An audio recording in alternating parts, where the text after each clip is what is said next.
Aujourd'hui, nous allons parler des formes d'énergie et des diagrammes d'énergie. On va commencer par les différentes formes d'énergie à étudier au collège. Voici l'énergie thermique ou chaleur, c'est donc l'énergie qui est libérée lors de la combustion par exemple. On a l'énergie cinétique, c'est l'énergie des corps en mouvement. Cette énergie est liée entre autres à la vitesse des objets. L'énergie potentielle, c'est l'énergie liée à l'altitude à laquelle se situe un corps. Plus il est à une altitude élevée, plus il a une énergie potentielle élevée. Cette énergie potentielle peut être libérée lors de la chute du corps. Bien connu, on a l'énergie électrique. Un peu plus compliqué, on a l'énergie nucléaire. C'est l'énergie qui est prisonnière dans le noyau des atomes et qui est libérée lors de la fission ou de la fusion nucléaire. On a l'énergie chimique.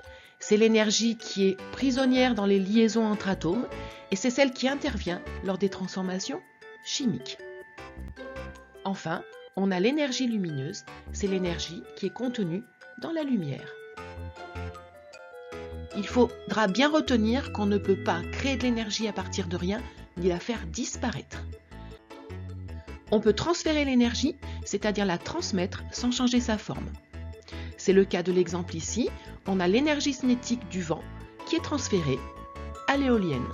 Il y a donc transfert de l'énergie cinétique du vent aux pales de l'éolienne. On peut changer sa forme, soit la convertir. C'est le cas de ce que fait l'éolienne. Elle convertit l'énergie cinétique en énergie électrique et en chaleur liée au frottement.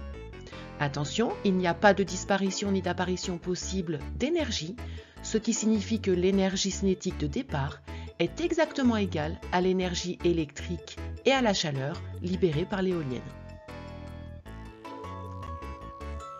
On va maintenant passer au diagramme d'énergie comme celui qu'on vient de voir sur l'éolienne. De nombreux phénomènes s'expliquent par des conversions d'énergie et un diagramme d'énergie fait le point sur les formes d'énergie avant et après la conversion. Je rappelle que l'énergie se conserve tout le temps.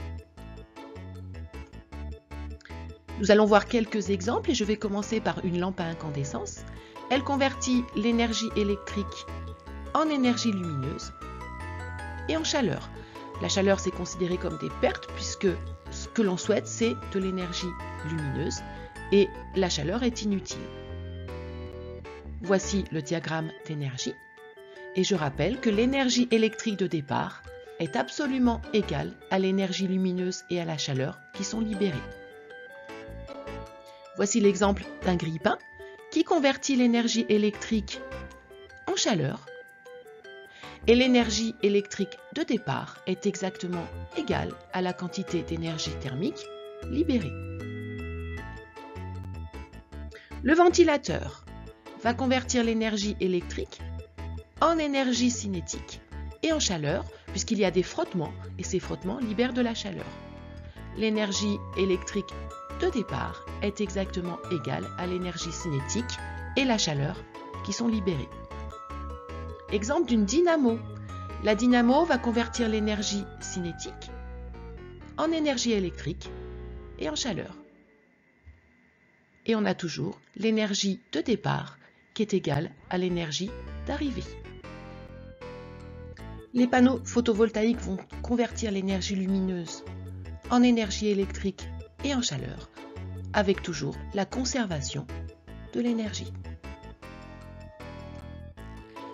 Dans le Soleil, la fusion des noyaux d'hydrogène en hélium va convertir l'énergie nucléaire en chaleur et en énergie lumineuse, avec conservation toujours de l'énergie au cours du phénomène. Je vais finir par le poêle à bois qui va convertir l'énergie chimique des réactifs de la combustion en chaleur.